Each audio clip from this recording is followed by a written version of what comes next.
Salutations all, and welcome to Basic Public Speaking. I'm your Professor Christy Thomas, and this is a video lesson about active listening and ethics of listening within public speaking. So first we're going to just discuss, I want to preference this before I begin. If you see me look off camera, my notes are in front of me, and I'm outside enjoying the gorgeous day to record this video, so hopefully it doesn't get too crazy breezy and distract with noise. So again, this is a video lesson on active listening and ethics of listening. So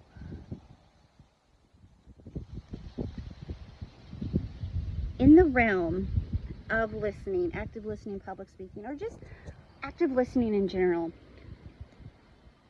there's a universal human condition called responsiveness. And this is where we are called to respond. Now that could be in a classroom setting where you're intaking information from your teacher or a lecturer or a peer, classmate, whomever, for recall purposes later, or just informational facts that you need to go toward your studies.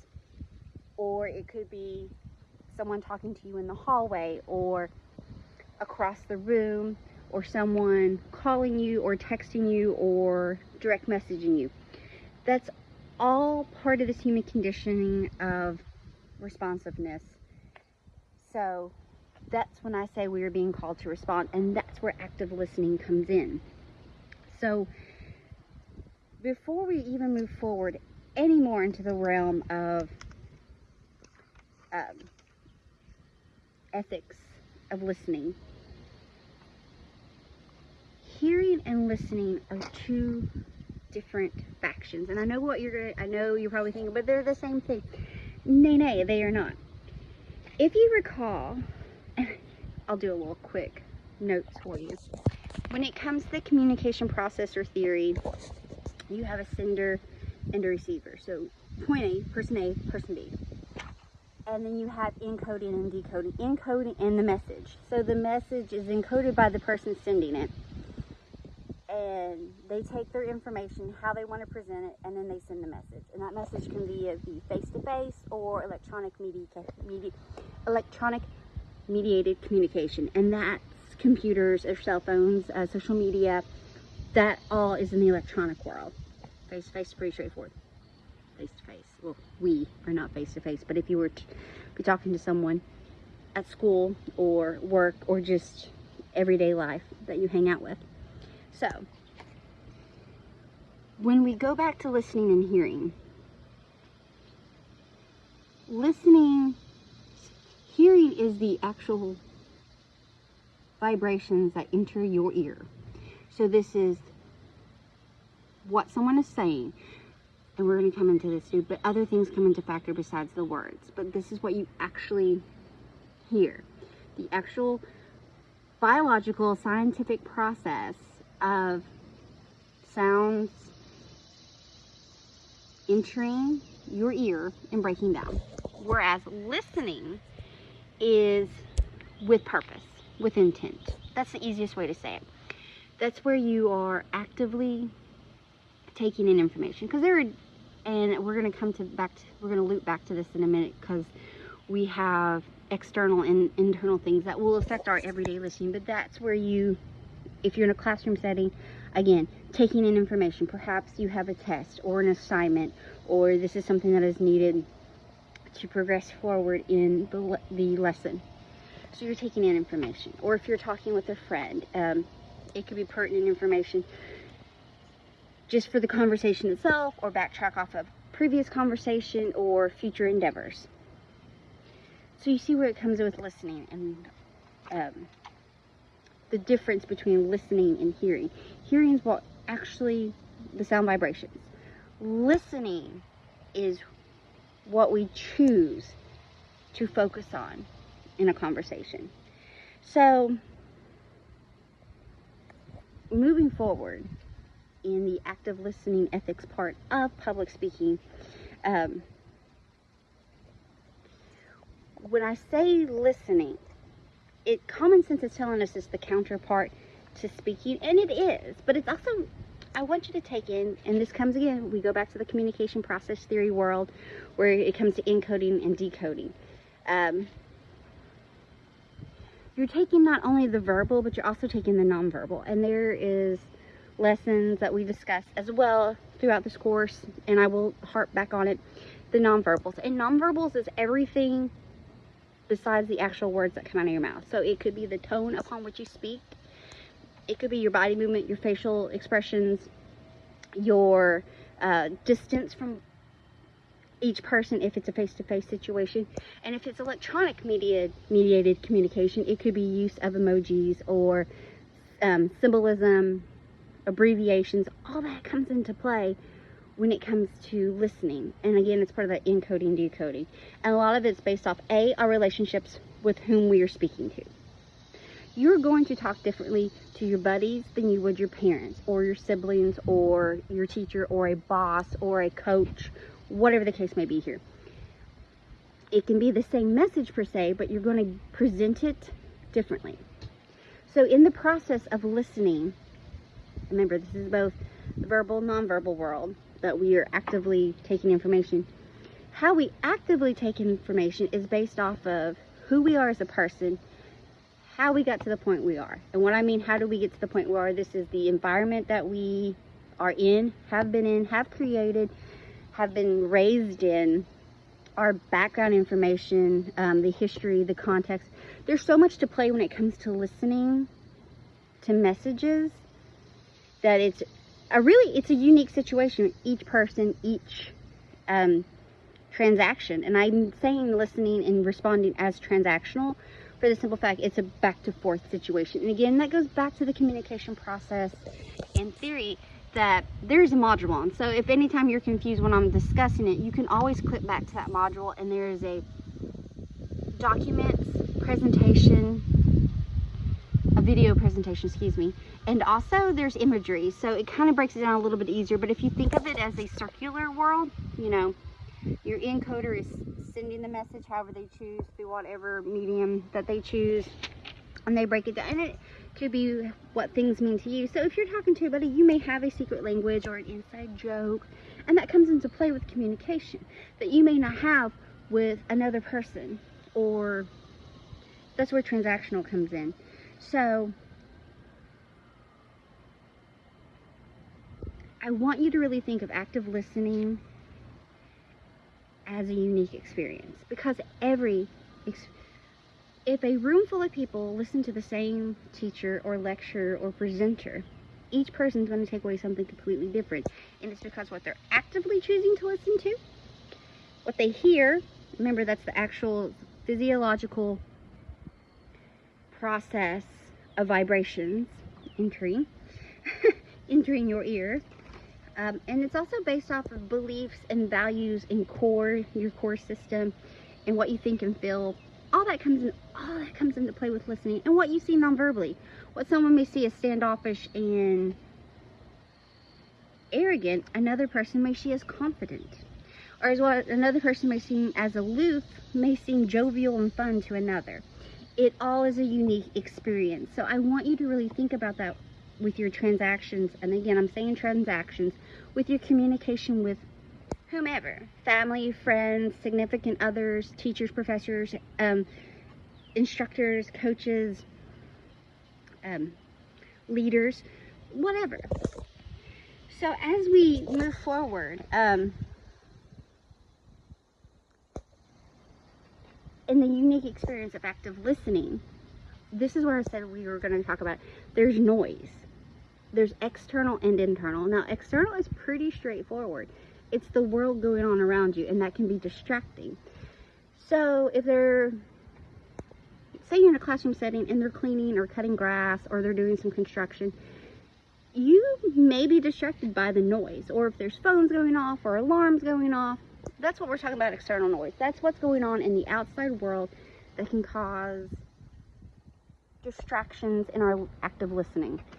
It could be a television, it could be music, it could be cars, it could just be a really boisterous, noisy room, or a gymnasium, or a field, whatever the case may be here, a practice. You know, there are different levels and variations of external noise. And that can hinder both hearing and listening. So again, listening is like the physiological sound vibration. So, you know, it could be something loud, like I'm outside right now. The wind is blowing, it's rustling the tree that I'm near. I hear birds, there's squirrels, and there's just the world's around me. Those are external noises. I have 3 kids. Will probably come running around. That's an external noise. So it's the environment upon where you are actively at listening. If you're trying to watch a program and if someone's talking beside of you, you know, you may not be able to intently listen because of the external distraction. That's external. That's the world around you. Let's talk about internal distractions, because those are a big one too.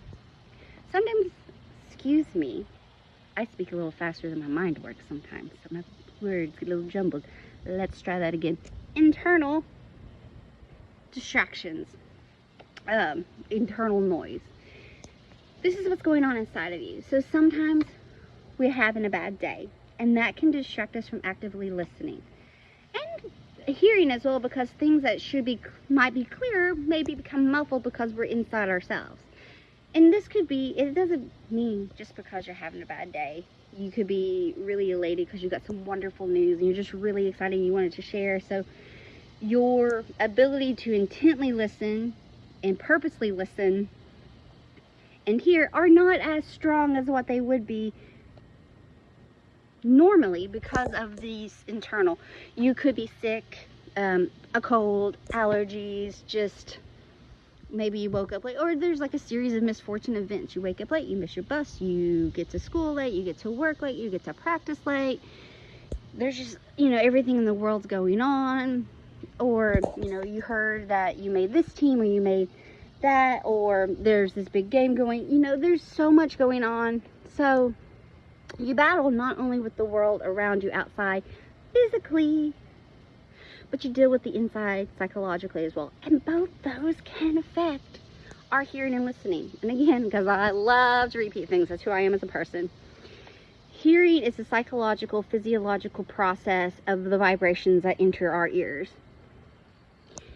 Listening, active listening, is what we take in from the world. And that's based off of the moment in time that we are in, what we know about the person, what we know about the situation, what we feel, what we believe, what we know to be true, or what we want to be true. All these things come into play with active listening. So every situation of transactional communication between you and another person or persons is unique. It's not going to be the same. And it could be the same message, but the receiving and decoding of the information is unique. Because again, it's based off of dynamics. It's based off relationships. It's based off of who we are, what we know, what we feel, what we believe. All that comes into play. All of that. And you may not think about that when you're chatting with your buddy or chatting with your parents or a family member or a significant other or a teacher or a coach, whatever those things, whomever you may be speaking to. You're not thinking those things. You're thinking, oh, okay, it's going to be different, you know. But it is. If you just sit down and think of different communications that you've had with people, kind of like the same message, what are you doing this weekend? Or what's your vacation plans? You're going to discuss and listen in different ways. You're going to take information differently from a teacher than what you would your sibling or a friend. And also the relationships that you have with friends. You know, is it a close friend? Is it an acquaintance? Is it like super, super close? Is it, you know, you knew each other, or is it, you know, again, it's unique. Transactional communication, active listening, and ethics of active listening are all unique. And the challenges we come across, both externally and internally, are also unique. So when you're in the public speaking realm, it's anticipating the noise. It's anticipating the transactional, you know, and it's also knowing your audience. If you're going into a classroom setting of peers, okay, I know my peers. Perhaps it's been a good day, a good week, but perhaps it's been a sad day or a rough day as a collective whole, as a class or a community, that can affect the information that we're taking in and how we take it. So I want you to keep this in mind. And it's just the same, if you're really into something, you're going to take the information differently than what you would if you were kind of blasé about it. The best examples for that is we have an election coming up, but to be honest, every time I teach this course, there is an election, whether it be local or we have a presidential election coming up, but political debates and conversations are the best examples that I can use when it comes to public speaking and listening and whatnot. If you really believe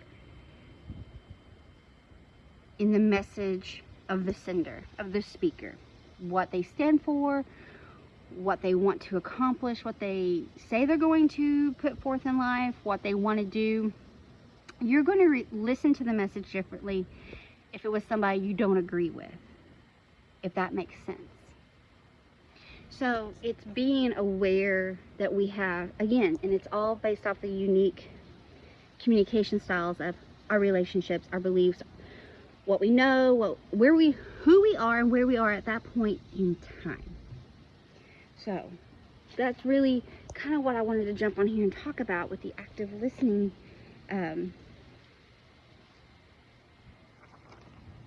In active listening. And again,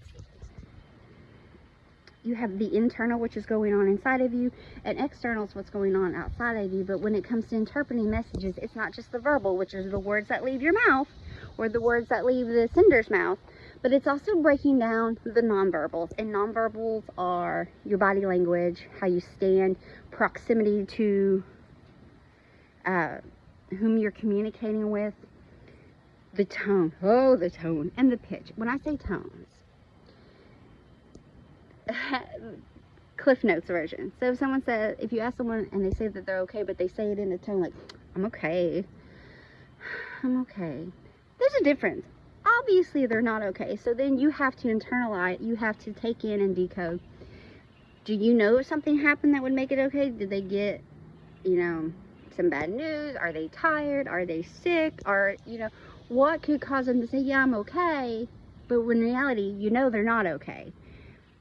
That's the best description or example I can give to selective active listening. So selective active listening is taking in the verbals, that's the words, the nonverbals, that's everything else.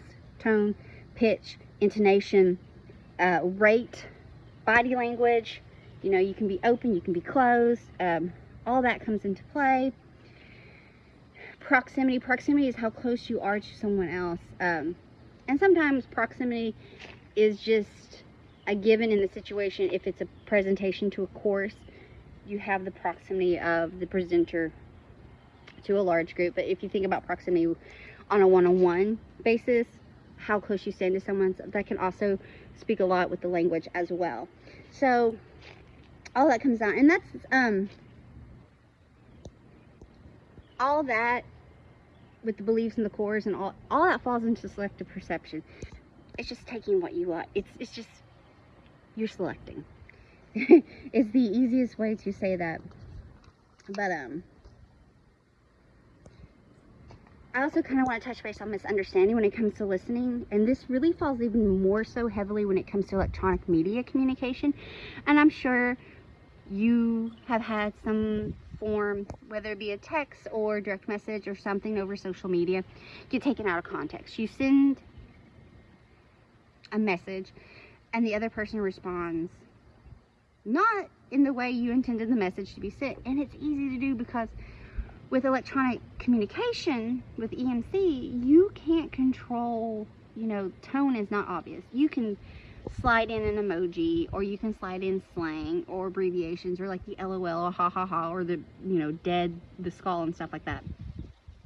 But that still doesn't mean that the person's going to they meant that this way and not that way, because that's where miscommunication falls into. So it happens in face-to-face communication too. I have seen personally that it happens. It's easier, let's say that it's much easier with EMC.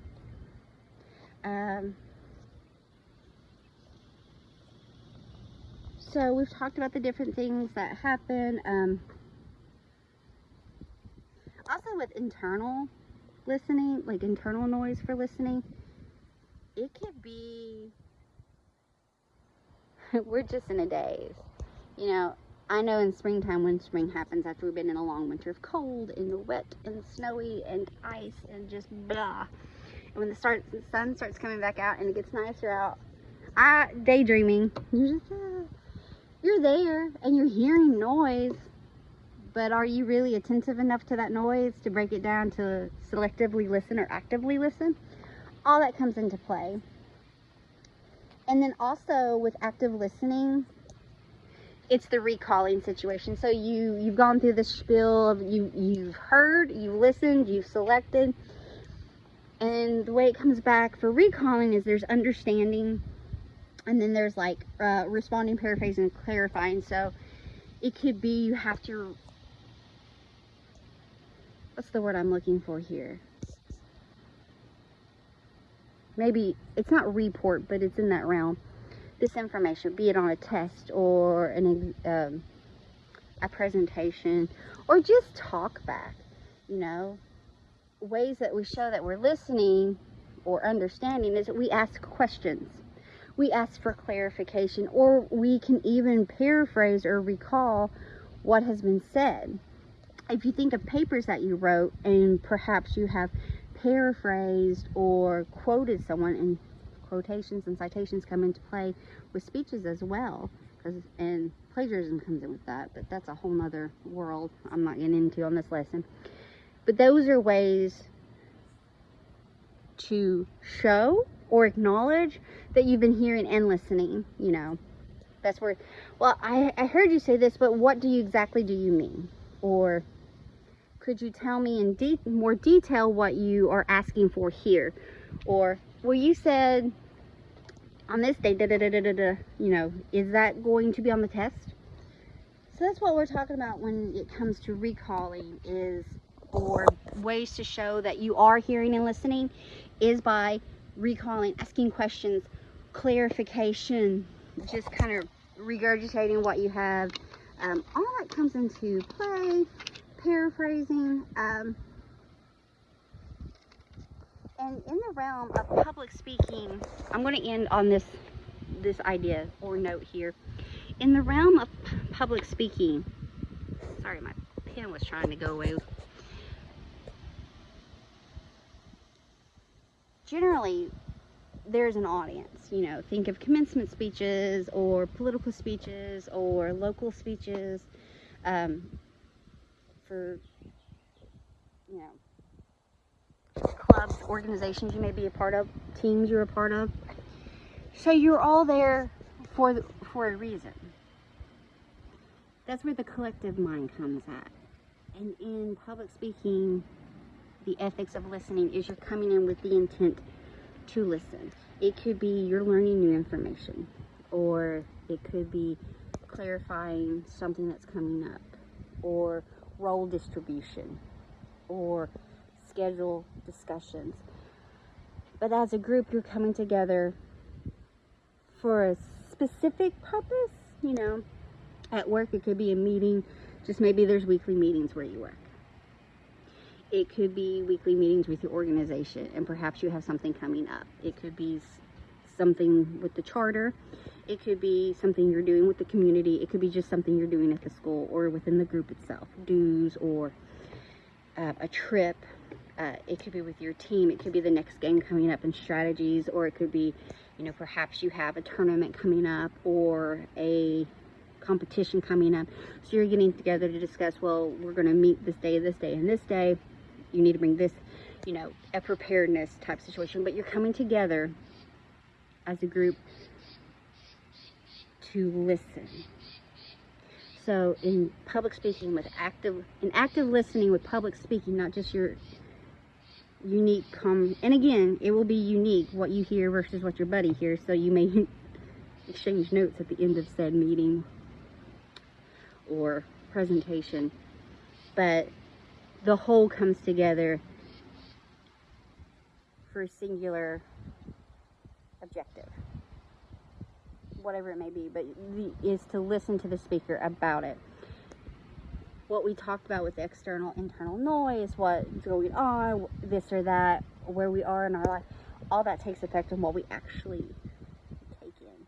So that's just the quick review. I think it was like 25 minutes lesson review on active listening and ethics in public speaking. And I've been breaking it down more in a face-to-face communication and uniquely challenged, because I don't want you to think public speaking just as giving a presentation to a group. Public speaking is in the form of just speaking in general. It could be to one singular person, a couple of people, small group, work group, large group. It all is wrapped up in the bubble world of speech, public communication, public speaking communication. I'll get it out. Anyway, folks, as always, I hope that you have an amazing day. If you have any questions or want some more in-depth clarification on this lesson, feel free to message me. I hope you have a great day. Thank you so much. Bye.